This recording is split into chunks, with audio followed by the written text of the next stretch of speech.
arkadaşlar, örgü kanalıma hoş geldiniz. Bugün sizlere bu tığ işi elbise modelini anlatmak istiyorum. Elbiseyi ben bugün 1 yaş ölçü ile anlatıyorum. Ama siz isterseniz daha küçük bebekleriniz için veya daha büyük çocuklarınız için de yapabilirsiniz. Elbisenin örgüsüne bu bel lastiğinin buradan zincir yaparak başlıyoruz. Siz yapacak olduğunuz bebeğinizin veya çocuğunuzun bel ölçüsüne göre başlangıç yaparsanız istediğiniz ölçüde başlamış olursunuz. Bu bel lastiğinden sonra modelli bölümü başlıyoruz. Modelli bölümün bitiminde bu çiçekli bölümleri yapıyoruz bakın. Etek yüksekliği yapacak olduğunuz bebeğinizin veya çocuğunuzun boyuna göre veya tercihinize göre daha kısa veya daha uzun da yapabilirsiniz. Son olarak da bu roba bölümünü yapıyoruz. Elbise yapıyoruz bakın. Ben askılı yaptım elbiseyi arkadaşlar. Arka görüntüsüne bakalım. Bu şekilde 2 askı ile kullanışlı bir elbise yaptım. Açalım askılarında. Sade olarak görelim.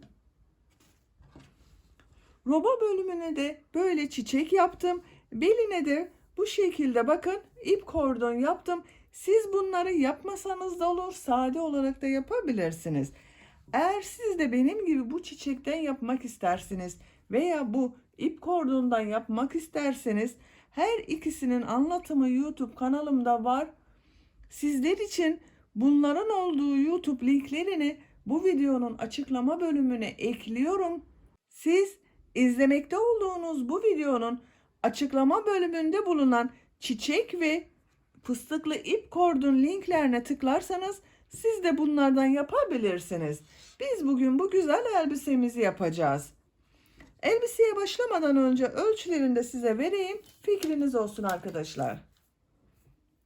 Bakın bel lastiğinin buradan ölçüyorum. Bel lastiğini düğmeli yaptım ben bakın bu şekilde. Bebeğe giydirip çıkarması kolay.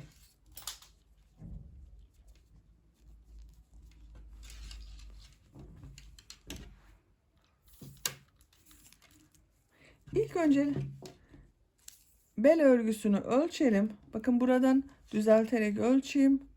Ölçtüğüm zaman 25 santim genişlik var.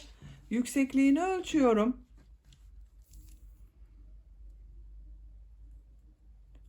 26 santimetre etek yüksekliği var. Elbise olarak roba bölümünden bitmiş şekliyle ölçüyorum. 37 santimetre yükseklik var. Bu da 1-2 yaş arası çocuklarımız için çok güzel arkadaşlar. Bu elbisenin örgüsünde iplik olarak Alize Happy Baby Soft ipliğini kullandım. 100 gram iplik üzerinde 330 metre iplik var arkadaşlar. Bu iplikten bir adet iplik tam bitti. İkinci ipliğin de yarısını kullandım. 1,5 adet ipliğe ihtiyacınız var. Çiçek bölümlerini yapmak için de yeşil olarak bunu kullandım. Bu renk olarak da bunu kullandım. Siz bu çiçeklerini istediğiniz renkleri yapabilirsiniz. Bu ipliğin rengini soran arkadaşlar var. Renk numarası 310. Tığ olarak da 3 milimlik tığ kullandım. Kullanmış olduğunuz iplik üzerinde kaç numara tığ kullanmanız gerektiği tavsiye edilmektedir. Bakın benim kullanmış olduğum iplik üzerinde 3 ile 4 milim arası tığlar tavsiye edilmekte. Ben 3 milimlik tığ kullandım. Siz de elinizin sıklığına ve ipliğinizin kalınlığına uygun olarak istediğiniz numara tığları kullanabilirsiniz. Düğme olarak da 2 adet askıya, 1 adet de etek bölümünün buraya olmak üzere 3 adet düğme kullandım arkadaşlar. Malzemelerimizi söyledim, ölçülerimizi verdim. Hazırsanız hep birlikte bu güzel elbisemizin örgüsüne başlayalım. Kanalıma abone değilseniz abone olmayı unutmayın lütfen. Kanalıma abonelik ücretsizdir. Kanalıma abone olup orada bulunan zil şeklinde dokunarak açarsanız bundan sonra kanalıma video yüklediğim zaman size bildirim gelecektir. Yeni videolardan ilk önce sizin haberiniz olacaktır. Size gelecek olan bildirimler de aynı abonelikte olduğu gibi ücretsizdir arkadaşlar. Hepinize kolay gelsin. İyi izlemeler. Örgümüze bebeğin bel çevresine göre zincir yaparak başlıyoruz. Ben ilk ilmeği bu şekilde yapıyorum. Size nasıl kolay geliyorsa ilk ilmeği o şekilde oluşturabilirsiniz. Ve zincirlerimi yapmaya başlıyorum. Bu zincir sayısı bebeğinizin beline göre değişecektir arkadaşlar. Zinciri bebeğinizin beline ölçerek yaparsanız daha iyi olur. O kadar zincir yapın ve çok sıkı yapmayalım. Bir sonraki sırada bu zincirler üzerine trabzanlar yapacağız. Sıkı olmaması iyi olacaktır. Yapacak olduğunuz bebeğin bel ölçüsüne göre zincirleri yapalım. Ben 93 zinciri yaptım arkadaşlar. Siz bu zincir sayısını bebeğinizin beline ölçerek yapın. Daha güzel olacaktır. Ben standart ölçüde yapıyorum. Yapmış olduğum bu 93 zincirin kaç santim olduğunu da ölçüyorum. Bakın başlangıcı sıfıra tutuyorum. Örgüyü çektirmeden ölçtüğüm zaman 41 santim zincir uzunluğu var.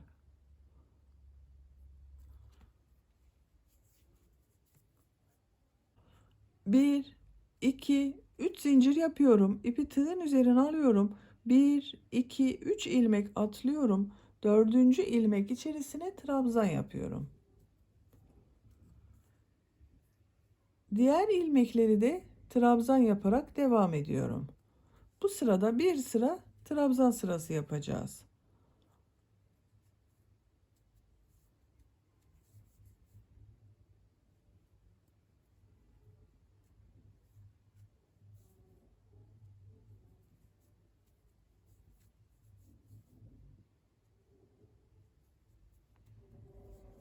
Bu şekilde bakın. Zincirler üzerine trabzanlar yaparak devam edelim. Zincirler üzerine trabzanlar yaparak bakın ben sırayı tamamladım. Bir sıra trabzan sırası oldu. İkinci sıradayız. İkinci sırada bu trabzanları bir düz bir ters boşluklardan alıp trabzan yapacağız. Lastik örgüsü yapacağız. 1, 2, 3 zincir yapıyorum. Örgüyü çeviriyorum. Bu ilk trabzanı bakın bunu benden taraftan boşluğa tığ takıyorum. İlmek alıyorum. Trabzan yapıyorum. Bu trabzanları da çok sıkı yapmayalım, çekmesin. İpi tığın üzerine alıyorum. Diğer bakın bu trabzanı ters taraftan boşluktan alıyorum. Trabzan yapıyorum. Benden taraftan bakın düz taraftan boşluktan alıp trabzan yapıyorum. Ters taraftan boşluktan alıp trabzan yapıyorum. Düz taraftan boşluktan alıp trabzan yapıyorum. Ters taraftan boşluktan alıp trabzan yapıyorum.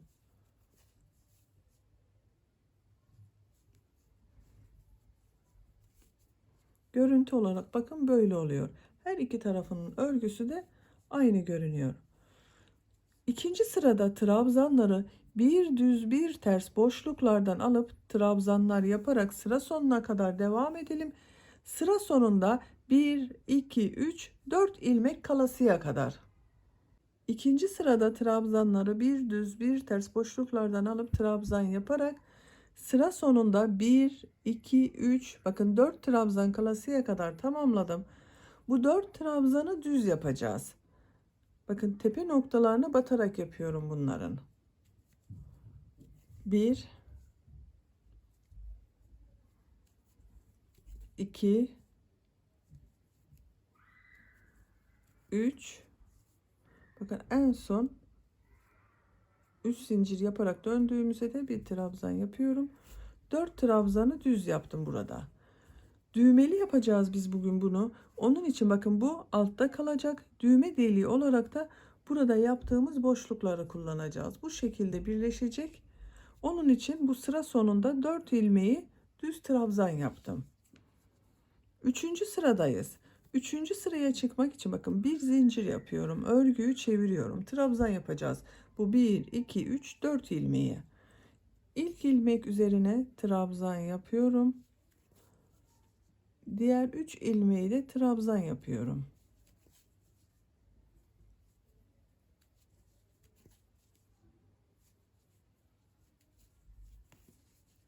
Sıra başında 4 ilmeği bakın trabzan yaptım. Bu boşluktan alarak yaptığımız trabzanları da Bu sırada nasıl görüyorsan o şekilde boşluktan alarak yapacağız. İlk bakın bu benden taraftan düz görünüyor. Düz taraftan boşluktan alıp trabzan yapıyorum. Diğeri ters tarafta görünüyor. Ters taraftan bakın tığı boşluğa taktım. Trabzan yapıyorum. Düz görünüyor. Düz taraftan boşluğa takıp trabzan yapıyorum. Ters tarafta görünüyor. Ters taraftan boşluktan alıp trabzan yapıyorum. Düz taraftan boşluktan alıp trabzan yapıyorum.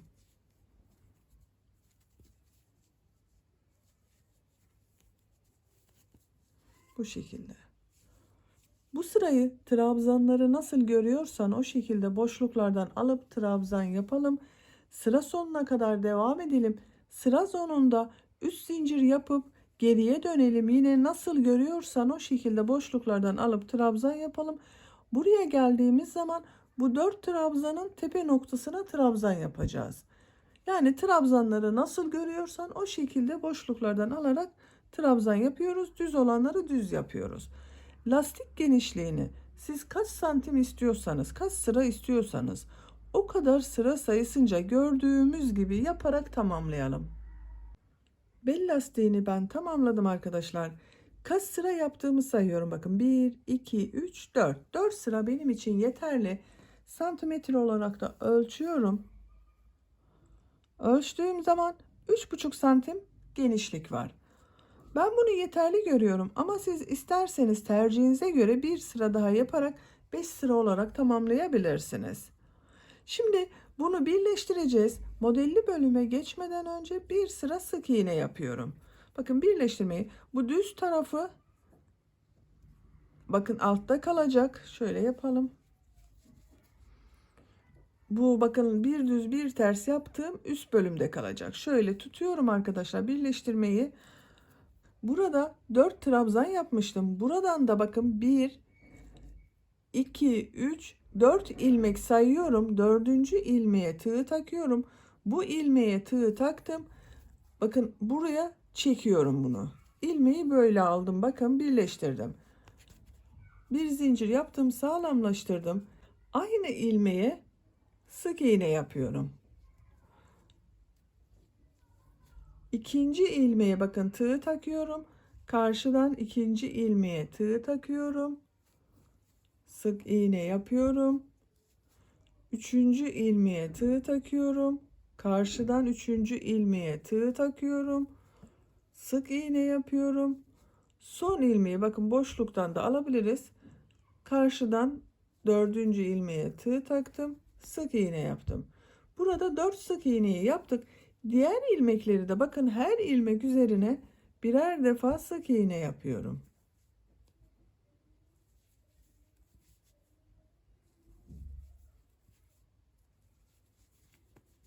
Bu şekilde. Bakın burayı birleştirdik. Buraya düğme diktiğimiz zaman daha kullanışlı olacak. Sıra sonuna kadar her ilmeğe birer defa sık iğne yaparak devam edelim. Bir sıra sık iğne yaparak sıranın sonuna kadar tamamladım. Bu son ilmek ile ilk ilmeği ilmek kaydırması yaparak birleştiriyorum. Bakın görüntü olarak böyle görünüyor arkadaşlar. Şimdiki sırada model yerleştirmesi yapacağız. 1, 2 zincir yapıyorum. İpliği tığın üzerine alıyorum. Bakın bu aynı ilmek çirisine bir trabzan yapıyorum. 2 zincir yapıyorum. İpliği tığın üzerine alıyorum. Aynı ilmek içerisine minik badem yapıyorum bakın. Şu şekilde trabzan yapıyor gibi aldım. Bir defa çektim. İkinciyi çekmiyorum, bekletiyorum. Tığın üzerinde 2 ilmek var. Tekrar ip doluyorum. Aynı ilmeğe trabzan yapıyor gibi ilmek aldım. Bakın tığın üzerinde 4 ilmek var. İp alıyorum. 2 ilmekten çektim. Tığın üzerinde 3 ilmek var. İlmek alıyorum. 3'ün içerisinden bir defa da çekiyorum. Bakın 2 trabzanı tek ilmek şeklinde topladık. İpliği tığın üzerine alıyorum. Bir ilmek atlıyorum. İkinci ilmeğe aynı şekilde bakın modelimi yapıyorum.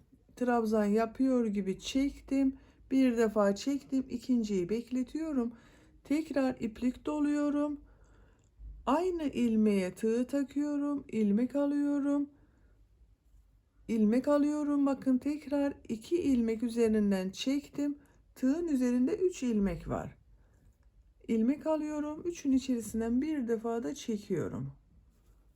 2 trabzanı tek ilmek şeklinde topluyoruz. 2 zincir yapıyorum. Tekrar aynı modelden bir daha yapıyorum. Aynı ilmeğe yapıyorum bakın.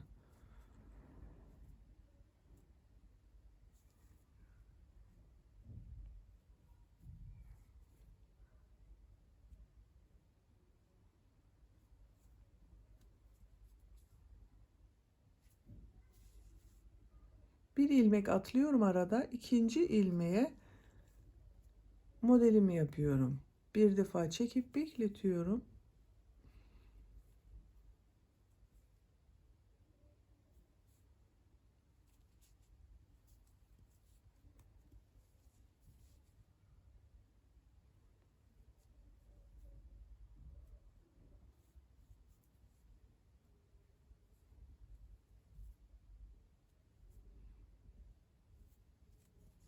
Bu şekilde.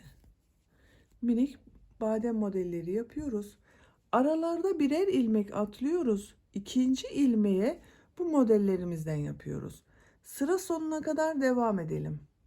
Modellerimizi yaparak sıra sonuna kadar tamamladım. En son model ile ilk yaptığım modelin bakın burada bulunan bu ilmeğe tığ takıyorum. İlmek alıp kaydırıyorum. Tığın üzerinde bulunan ilmekten de kaydırıyorum. İlmek kaydırması yaparak sırayı birleştirdim. Bu sırada bir ilmeğe bakın 2 trabzanı toplamalı olan badem modeli yaptım. 2 zincir yaptım. Aynı ilmeğe tekrar bir minik badem modeli yaptım. Bir ilmek atladım. İkinci ilmeğe yine böyle ikili badem modeli yaptım. Sırayı tamamladım. Bu model sayısı sizin yaptığınız ölçüye göre değişecektir arkadaşlar. Bakın bir ilmek atlayıp ikinci modellere başladığımız için kaç zincir başladıysanız onun yarısı kadar model sayısı olur. Modelde ikinci sıradayım. Bu iki zincirli boşluğa geçmek için ilmeği kaydırma yapıyorum. Bakın boşluğa tığ takıyorum. İlmek alıp çektim. İki zincirli boşluktayım. Buraya yine bu modelimizin aynısını yapıyorum. 2 zincir yapıyorum. Tığın üzerine iplik alıyorum. Bakın bu 2 zincirli boşluğa bir trabzan yapıyorum. Burada 2 zincir yapıyorum. Bakın bu bir badem modeli gibi görünüyor arkadaşlar. 2 zincir yapıyorum. Bu 2 zincirli boşluğa badem modeli yapmak için trabzan yapıyor gibi yaptım. Çektim, bekletiyorum. Tekrar iplik doluyorum. Boşluğa tığ taktım, ilmek aldım. Bakın 2 ilmekten çektim. Tığın üzerinde 3 ilmek var. Üçün içerisinden bir defa da çekiyorum. Modeller bu 2 zincirlik boşluklara yaparak devam edecek. Tığın üzerine iplik alıyorum. Diğer model ortasında bulunan bu 2 zincirli boşluğa geçiyorum bakın.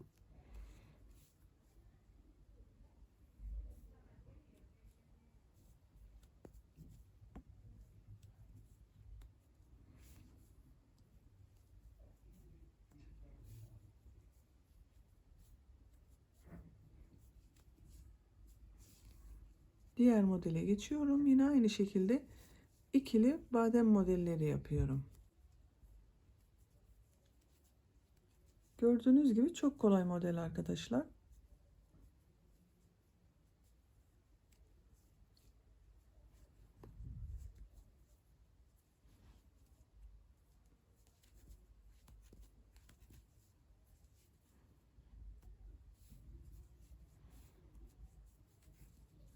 Bakın görüntü olarak böyle görünüyor.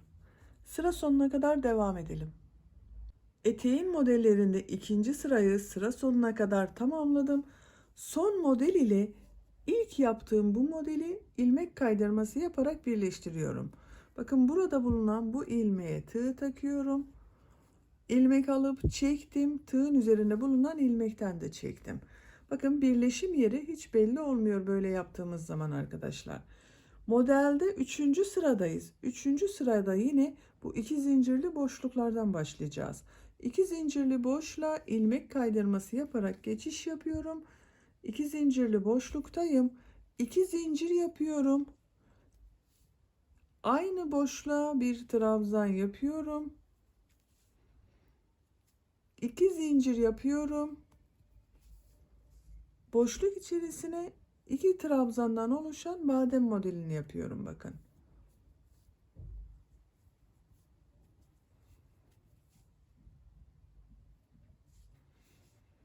İpi tığın üzerine alıyorum. Diğer model ortasında bulunan 2 zincirli boşluğa da ikili badem modeli yapıyorum.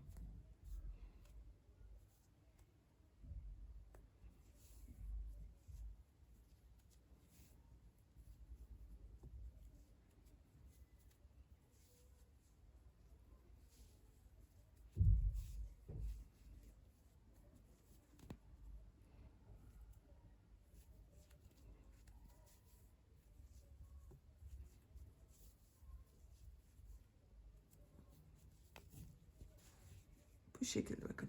Bu 2 zincirli boşluklara modelleri yaparak örgüyü devam edeceğiz. Etek örgüsü bu şekilde devam edecek arkadaşlar. Bakın şeklinde görelim. Bakın arttırmalar belli oldu. Arttırmalarımızı bu ilk model yerleştirmesi sırasında yaptık. Bu sayı ile etek bölümünün örgüsü devam edecek. Yapacak olduğunuz bebeğinizin büyüklüğüne ve tercihinize göre etek yüksekliğini ne kadar istiyorsanız o kadar sıra sayısınca tekrarlayarak devam edelim. Etek yüksekliğini benim için gerekli yüksekliğe kadar bakın ördüm. Kaç sıra model yaptığımı sayıyorum. 1, 2, 3, 4, 5, 6, 7, 8, 9, 10, 11, 12, 13, 14, 15. 15 sıra benim için yeterli bir yükseklik oldu. Bakın 15. sırayı tamamladım. Sıra sonunda birleştirdim. Birleştirdiğim sıra bakın bu arkadaşlar görüntü olarak diğer model aralıklarından hiçbir farkı yok. Birleştirirken dikkat ederseniz daha güzel olacaktır.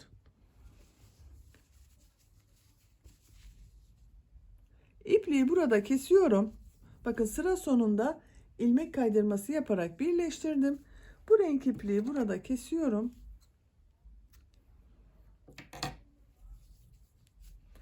Şimdi çiçekli bölümü yapacağız. Çiçekli bölümün ilk önce yeşil ile yaprak bölümlerini yapacağız. Bakın ben bu renk bir yeşil kullanıyorum.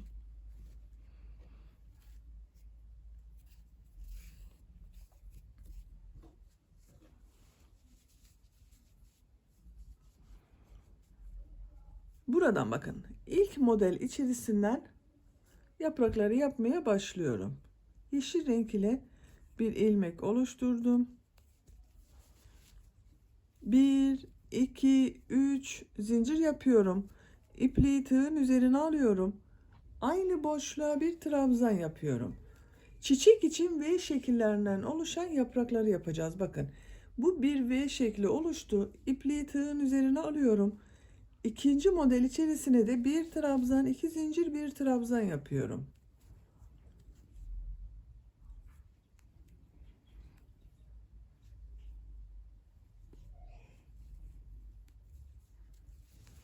Bir trabzan, 2 zincir, bir trabzan yaptım. Diğer modele geçiyorum.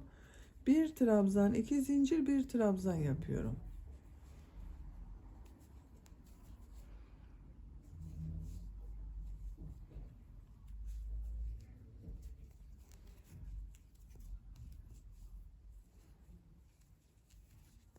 Bakın. Bu modeller içerisinde bulunan 2 zincirlik boşluklara bir trabzan, 2 zincir, bir trabzan yaparak sıra sonuna kadar devam edelim. Yeşil renk iplik ile bakın bir trabzan, 2 zincir, bir trabzandan oluşan V şekillerini yaptım. Sıra sonuna kadar tamamladım. En son yapmış olduğum bu V şekli ile ilk yapmış olduğum bu V şeklini kaydırma yaparak birleştiriyorum. Burada bakın zincire de batabilirsiniz, boşluğa da nasıl kolayınıza geliyorsa. İlmek kaydırması yaparak bakın birleştirdim. İpliği burada kesiyorum.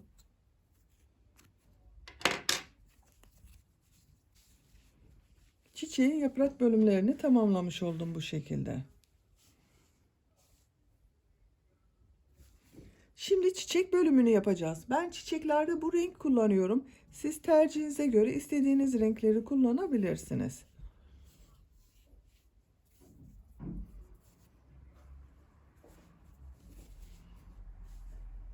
Yine bu ilk V şeklinin içerisinden başlıyorum bakın. Bu renk ile bir ilmek oluşturuyorum. İsteyen arkadaşlar burada bir defa düğüm atabilirsiniz. Daha sağlam görünüyor.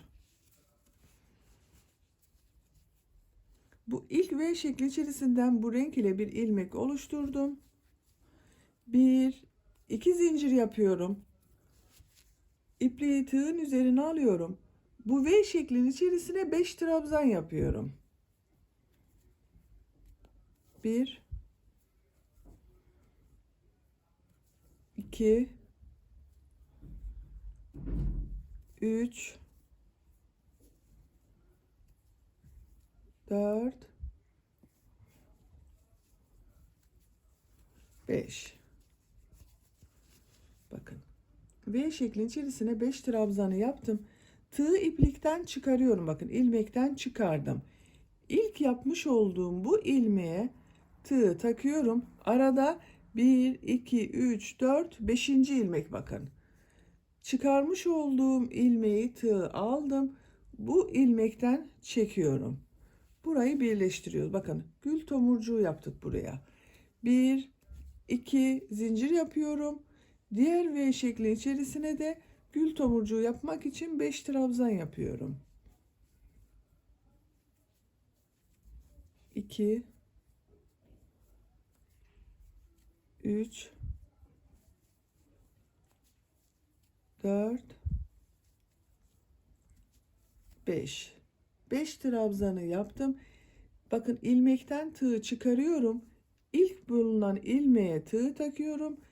Tığdan çıkarmış olduğum ilmeği aldım. İçerisinden çekiyorum. 1 2 zincir yapıyorum. Diğer V şeklinin içerisine de 5 trabzan yapıyorum.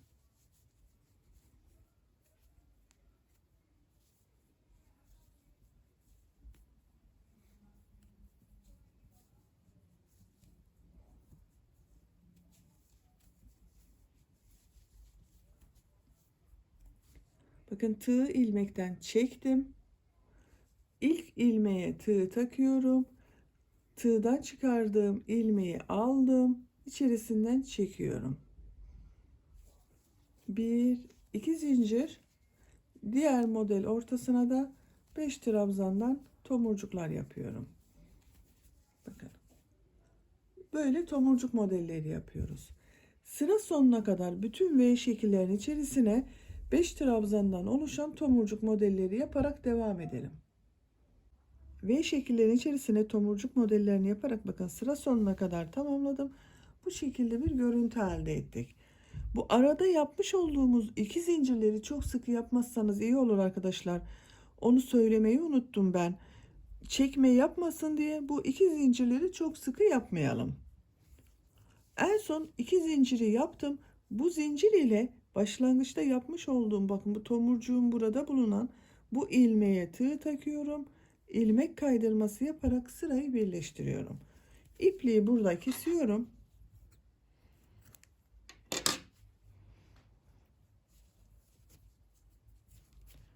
Eteğimizin şeklinde görelim. Bakın arkadaşlar böyle görünüyor. Şimdi bu tomurcuklardan sonra bir sırada dilim modelleri yapmak istiyorum. Beyaz renk kullanıyorum ben. Siz isterseniz açık pembe tonuyla da yapabilirsiniz bunun ucuna.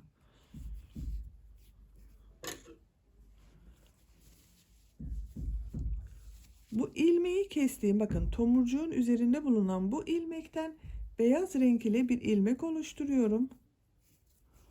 Sağlamlaştırdım. İpi tığın üzerine alıyorum. Bu iki zincirli boşluklara trabzanlar yapacağız. Bakın bu ilk iki zincirli boşluğa ipi tığın üzerine aldım. Bunun içerisine 6 trabzan yapıyorum. 1 şu ipliğin ucunda içeride tutalım. Kaybedelim. Bakın. 1 2 3 4. Bakın 2 zincirli boşluğa yapıyorum bunu.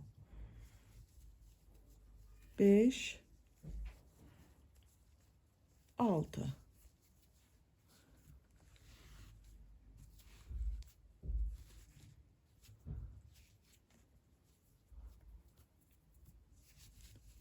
Altı trabzanı yaptım. Yapmış olduğum bu trabzanı, bakın bu tomurcuk üzerinde bulunan burada bir ilmek görünüyor. Bir topladığımız ilmek var. Burada sık iğne olarak tutturuyorum. İpi tığın üzerine alıyorum. Burada bulunan bu iki zincirli boşluğa da 6 trabzan yapıyorum. 1 2 3 4 5 6. 6 trabzanı yaptım.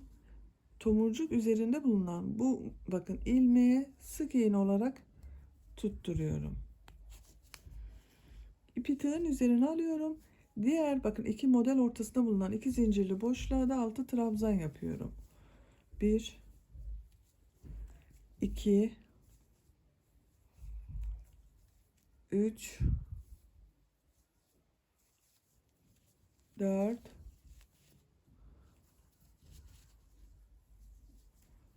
5 6. Burada bulunan ilmeği sık iğne olarak tutturuyorum. Diğer iki zincirli boşluğa da 6 trabzan yapıyorum. Bakın böyle dilim modelleri yapıyoruz. Sıra sonuna kadar bu iki zincirli boşluklara 6 trabzan yapalım. Yapmış olduğumuz bu 6 trabzanı tomurcuk üzerinde bulunan bu ilmeklere sık iğne olarak tutturalım. Sıra sonuna kadar devam edelim. Etek ucunda beyaz renk ile dilim modelleri yaparak bakın sırayı tamamladım. Bu şekilde çok güzel bir görüntü elde ettik arkadaşlar. En son model ile ilk yaptığım ilmeği ilmek kaydırması yaparak birleştiriyorum. Bakın burada bulunan ilmeğe tığ takıyorum. İp aldım, çektim. Tığın üzerinde bulunan ilmekten de çektim. Burayı birleştirmiş olduk. İpliği burada kesiyorum. Böylece etek bölümünü bitirmiş olduk. Bakın görüntü olarak çok güzel oldu. İsteyen arkadaşlar bunu etek olarak kullanabilirsiniz. Ama ben bu eteğin üzerine roba bölümü çalışarak bir elbise yapmak istiyorum. Şimdi birlikte elbisemizi yapalım. Kendi rengiyle bu lastik bölümünün üzerinden roba bölümüne devam ediyorum. Roba bölümünü başlayabilmek için ön ortasını buluyoruz arkadaşlar. Eteği şu şekilde bakın. Bu arka bölümü böyle tutuyorum. İkiye katlıyorum. Ortayı buluyorum buradan. Oraya bir işaret takıyorum.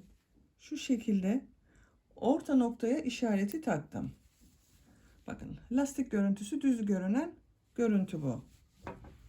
Buradan sayıyorum. 1, 2, 3, 4, 5, 6, 7, 8, 9, 10. 10'uncuya da diğer işareti takıyorum. Bakın düz görüntüleri sayıyorum sadece. 1, 2, 3, 4, 5, 6, 7, 8, 9, 10'uncuya işaret taktım. Buradan da sayıyorum bakın. Diğer taraftan da 1, 2, 3, 4, 5, 6, 7, 8, 9, 10. Diğer işareti de oraya takıyorum. Bu iki işaret arasında roba bölümünü başlayacağız. Bu taraftan ilk sıradan bakın. Buradan bir ilmek oluşturuyorum. Herhangi bir yerden yapabilirsiniz. Bir defa düğüm atıyorum.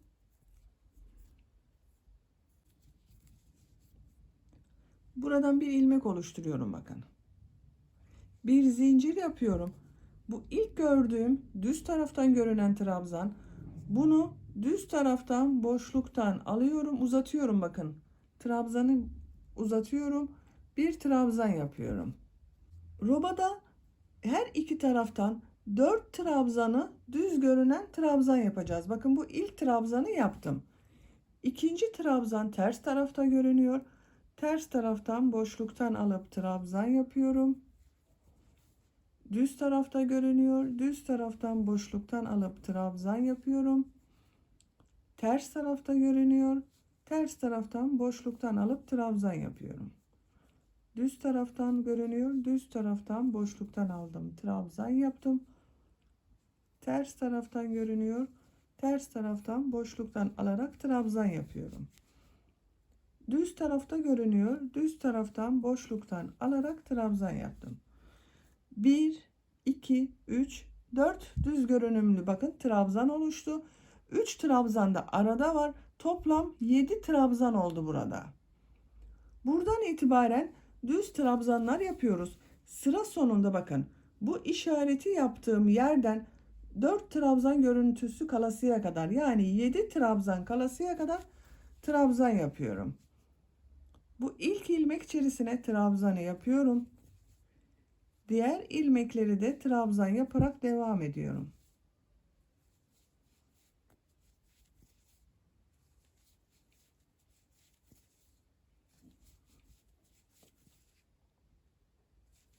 Sıra sonunda 7 ilmek kalasıya kadar trabzan yaparak devam edelim. Trabzanlar yaparak bakın 7 ilmek kalasıya kadar tamamladım. Sayıyorum bakın bu pembe ile işaret yaptığım yer. 1, 2, 3, 4, 5, 6, 7. 7 ilmek kaldı. Buraya kadar düz trabzanlar yaptım. Buradan itibaren lastik örgüsüne devam ediyorum. Nasıl görüyorsam o şekilde boşluktan alarak trabzan yapıyorum. İlk trabzan düz taraftan görünüyor. Düz taraftan boşluktan alıp trabzan yapıyorum. Ters tarafta görünüyor. Ters taraftan boşluktan alıp trabzan yapıyorum. Gördüğüm gibi alarak trabzanlar yapıyorum.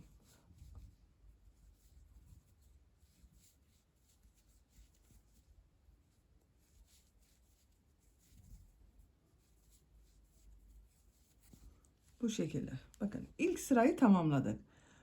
1, 2, 3, 4 lastik görünümü burada oldu. Arada trabzanlar yaptım. Burada da 1, 2, 3, 4 lastik görünümü burada oldu. Artık bu şekilde devam ediyoruz. 3 zincir yapıyorum. Örgüyü çeviriyorum. Burada bulunan lastik örgülerini nasıl görüyorsam o şekilde boşluktan alarak trabzan yapıyorum. İlk bakın düz görünüyor. Düz taraftan boşluktan alıp trabzan yapıyorum. Ters tarafta görünüyor. Ters taraftan boşluktan alıp trabzan yapıyorum.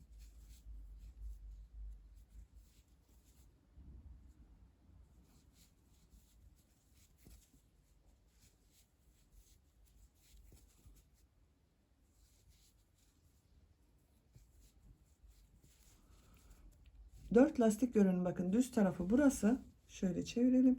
1, 2, 3, 4. Artık düz trabzan yapacağız. İlk ilmek üzerine trabzan yapıyorum. Diğer ilmekleri de trabzan yaparak devam ediyorum. Diğer lastik örgüsü olan bakın burada 4 lastik görüntüsü vardı. Buraya kadar trabzanlar yaparak devam edelim. Trabzanlar yaparak diğer lastik örgüsünü yaptığımız yere geldim bakın. Burada da lastik örgüleri nasıl görüyorsam o şekilde boşluktan alarak trabzan yapıyorum. İlk lastik görünüm bakın ters tarafta görünüyor. Ters taraftan boşluktan alıyorum. Trabzan yapıyorum. Düz tarafta görünüyor. Düz taraftan boşluktan alıyorum. Trabzan yapıyorum. Gördüğümüz gibi boşluklardan alıp trabzan yapıyoruz.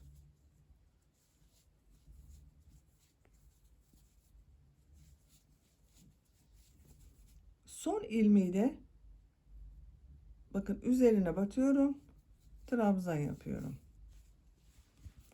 Görüntü olarak bakalım. Bakın bu şekilde görünüyor arkadaşlar. Sıra sonunda 3 zincir yapıyorum.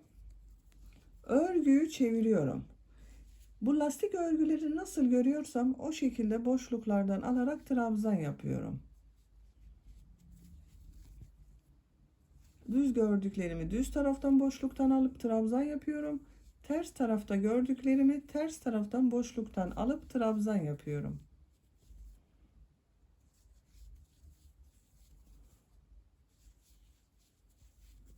Dört lastik örgüsünü tamamladım. 1, 2, 3, 4. Diğer ilmekleri trabzan yaparak devam ediyorum.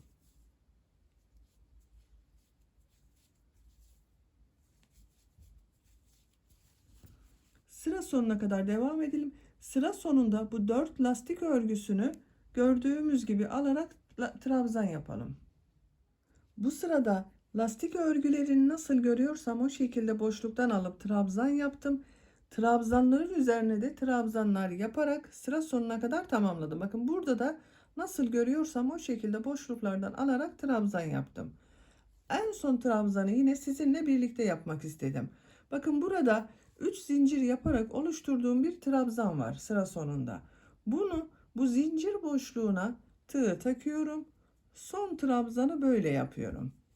O zaman bu kenarın görüntüsü daha düzgün görünüyor arkadaşlar. Bakın. 3 zincir yapıyorum. 1, 2, 3. Örgüyü çeviriyorum. Yine nasıl görüyorsam o şekilde boşluklardan alarak trabzan yapıyorum. Trabzanların üzerine de trabzanlar yapacağız.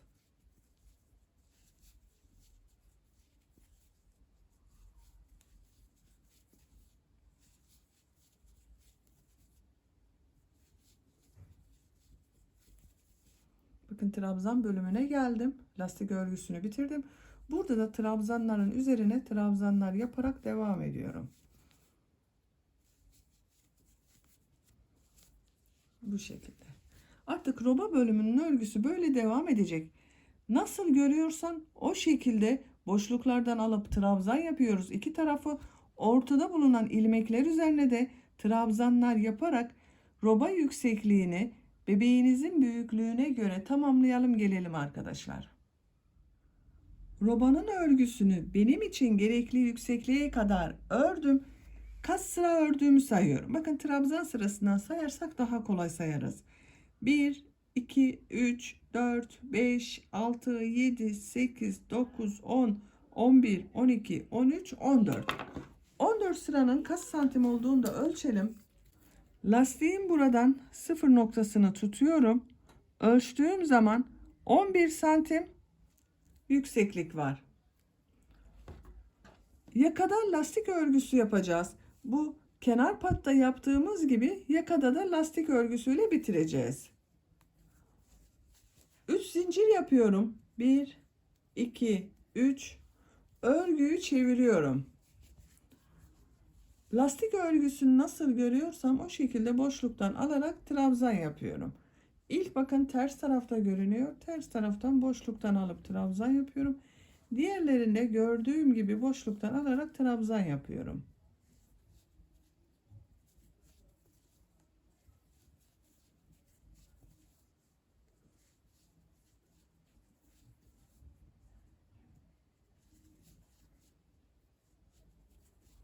Bakın.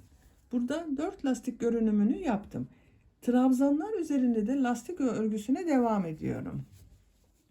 En son bakın düz taraftan boşluktan alıp trabzan yaptım. Bakın bu trabzanı ters taraftan boşluktan alıyorum. Trabzan yapıyorum. Bunu düz taraftan boşluktan alıp trabzan yapıyorum. Ters taraftan boşluktan alarak trabzan yapıyorum. Düz taraftan boşluktan alarak trabzan yapıyorum. Bir ters bir düz boşluklardan alarak trabzan yapıyoruz. Bu lastik örgüsü yaptığımız yere kadar devam edelim. Trabzanları bir düz bir ters boşluklardan alıp trabzan yaparak bu lastik örgüsü yaptığımız yere kadar tamamladım. En son ilmeği de bakın ters taraftan boşluktan alarak trabzan yaptım.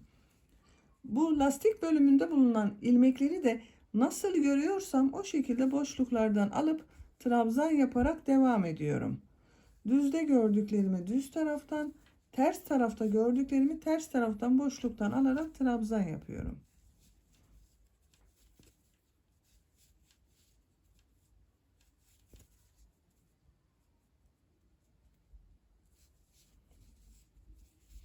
En son ilmeği de 3 zincirin üzerine trabzan yapıyorum.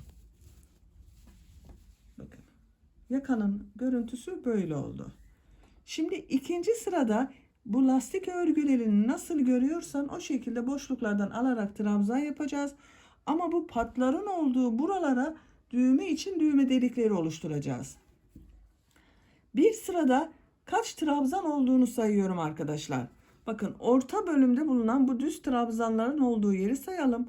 2, 4, 6, 8, 10, 12, 14, 16, 18, 20, 22, 24, 26, bir de bu 27 trabzan var bu orta bölümde.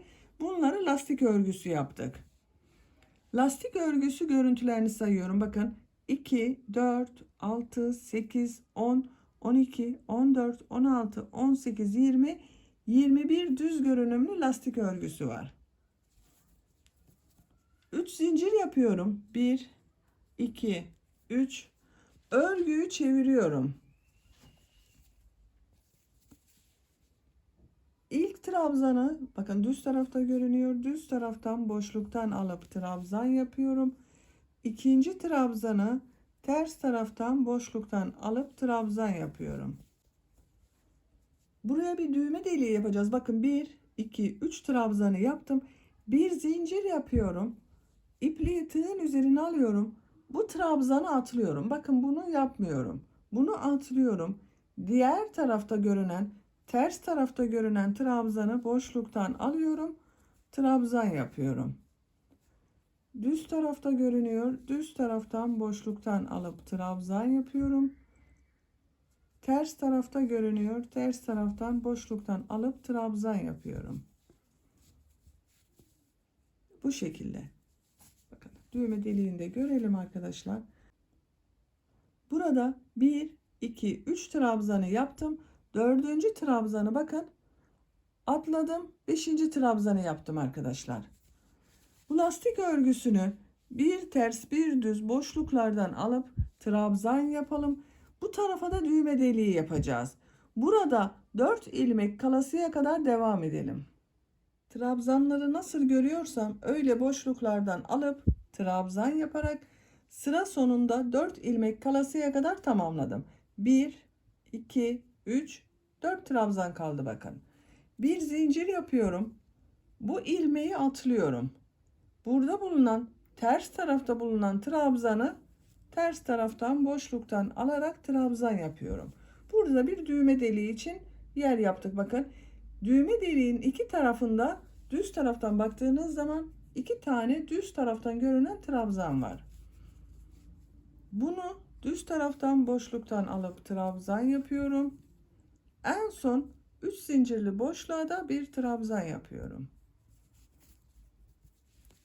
Örgüyü çeviriyorum. Bakın.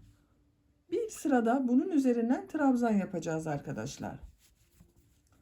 1, 2, 3 zincir yapıyorum. Trabzanları nasıl görüyorsam o şekilde boşluktan alarak trabzan yapıyorum. İlk trabzan ters tarafta görünüyor. Ters taraftan boşluktan aldım, trabzan yaptım. Düz tarafta görünüyor. Düz taraftan boşluktan aldım, trabzan yaptım. Bu bir zincir yaptığım yere geldim. Bu bir zincirin üzerine bir trabzan yapıyorum. Burada bakın bir ilmeği atlamıştık. Burada da bir trabzan yaptım. Düz tarafta görüyorum. Düz taraftan boşluktan alıp trabzan yapıyorum. Ters taraftan alıp trabzan yapıyorum.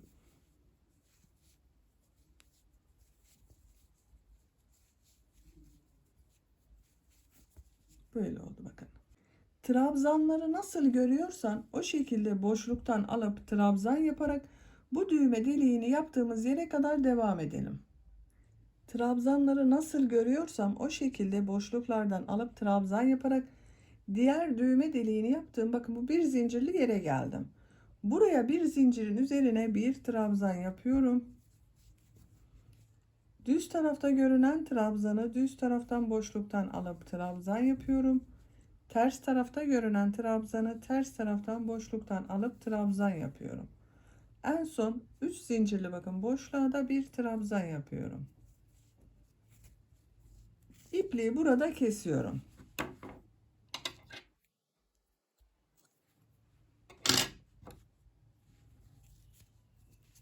Böylece roba örgüsünü tamamlamış olduk arkadaşlar. Bakın bu şekilde oldu. Robasını tamamladık. Şimdi bir de buna askı yapmak istiyorum. Bakın bu arka bölümünü çeviriyorum eteğin. Bu lastik örgüsü bakın bu patlarda yaptığımız gibi lastik örgülerinden oluşan askılarını yapacağız. Nerede yapacağıma bakıyorum. Şu şekilde tutuyorum. Buradan bakın buradan sayalım. Bu 1, 2, 3, 4, 5, 6 ilmek atlıyorum. Bu 7. ilmekten askıyı yapacağız. Buraya ipliğin ucunu bir defa bağlıyorum. Bakın. Bir ilmek oluşturuyorum. Bir zincir yapıyorum.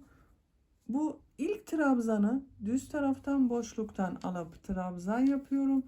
Bakın buradan 1, 2, 3 lastik görünümünü atladım. Ters taraftan boşluktan alıp trabzan yapıyorum. Düz taraftan boşluktan alıp trabzan yapıyorum. Ters taraftan düz taraftan boşluktan alıp trabzan yapıyorum. Ters taraftan boşluktan alıp trabzan yapıyorum. 4 lastik görünümü elde edesiye kadar yapıyorum. 1, 2, 3, 4 lastik görünümü var. 1, 2, 3, 4, 5, 6, 7 de trabzan oluştu bakın. Askının örgüsü bu 7 trabzan ile devam edecek. 3 zincir yapıyorum. Örgüyü çeviriyorum. Nasıl görüyorsam o şekilde boşluktan alarak trabzan yapıyorum. Bakın düz taraftan görünüyor. Düz taraftan boşluktan alıp trabzan yapıyorum. Ters tarafta görünüyor. Ters taraftan boşluktan alıp trabzan yapıyorum.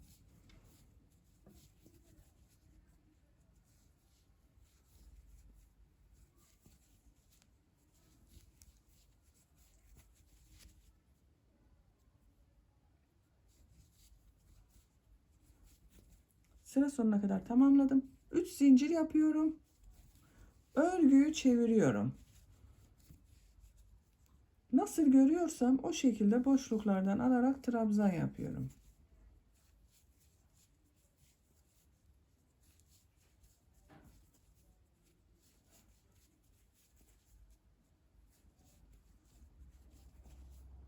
Bakın son trabzanı 3 zincirli boşluğa tığ takıyorum. Trabzan yapıyorum. Böyle oluyor arkadaşlar. Bu 7 trabzan ile askının örgüsünü yapacak olduğunuz bebeğinizin boynundan geçirip ölçerek istediğiniz uzunluğa kadar örebilirsiniz. Diğer askıyı da başlayalım. Her iki askının örgüsünü birlikte devam ederiz. İpliğin diğer ucunu bakın açıyorum. Diğer ucundan da diğer askıyı başlayacağız. Şöyle yerleştirelim, bir görelim. Nasıl olduğuna bakıyorum arkadaşlar. Bakın buradan da bunu bir lastik görünümü dersek 1, 2 lastik görünümünü atlıyorum. Burada 4 lastiğe ihtiyacım var. Sayıyorum bakın 2, 4, 6 lastik görünümünü atlıyorum. Buradan bir ilmek oluşturuyorum. İlmek yaptım. Bağladım, sağlamlaştırdım. Bir zincir yaptım. İpliği tığın üzerine alıyorum. Bu ilk bakın trabzanı düz taraftan boşluktan alıp trabzan yapıyorum. Ters taraftan boşluktan alıp trabzan yapıyorum. Düz taraftan boşluktan alıp trabzan yapıyorum.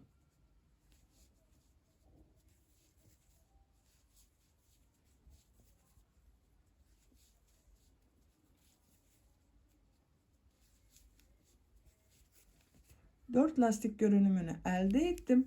3 zincir yapıyorum. Örgüyü çeviriyorum. Nasıl görüyorsam o şekilde boşluklardan alarak trabzan yapıyorum.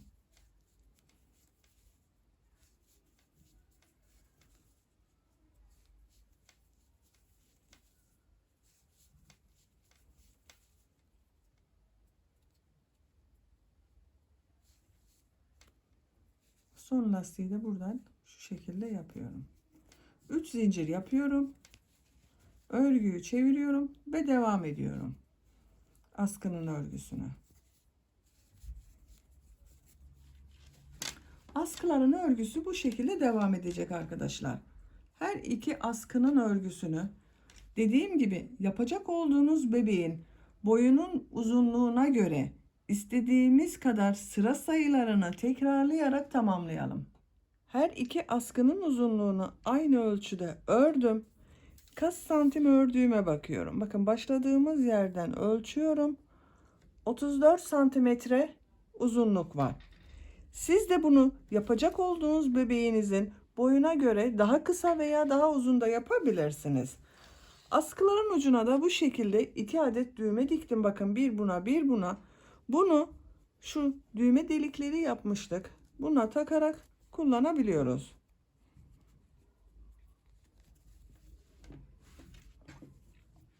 Roba bölümüne ben bu şekilde de bakın bir çiçek aplik yaptım. Bunu roba bölümüne diktim. Bu çiçeği etek ucunda yaptığımız çiçeğe uyumlu yaptım bakın. Aynı renk tonuyla çiçeğini yaptım. Bu çiçekten siz de yapmak isterseniz ben bu çiçeğin olduğu videoyu YouTube kanalıma yükledim. Sizler için bu çiçeğin olduğu YouTube linkini izlemekte olduğunuz bu videonun açıklama bölümüne ekliyorum. Siz de bu çiçekten yapmak isterseniz o link üzerine tıklayarak yapabilirsiniz. Bu şekilde bakın arkadaşlar bitmiş olarak. Arka görüntüsüne bakalım. Arka görüntüsü de böyle. Ben çapraz taktım. Siz isterseniz bunu düz de takabilirsiniz. Arka bölüme de bir adet düğme diktim. Bebeğimize giydirip çıkarması kolay oldu böylece. Ölçülerini size vermek istiyorum. Buradan genişliğini ölçüyorum. 25 santimetre. Yüksekliğini ölçüyorum. Başlangıçtan itibaren yüksekliğini ölçüyorum. 26 santimetre. Roba başlangıcından bitmiş olarak yüksekliğini ölçüyorum.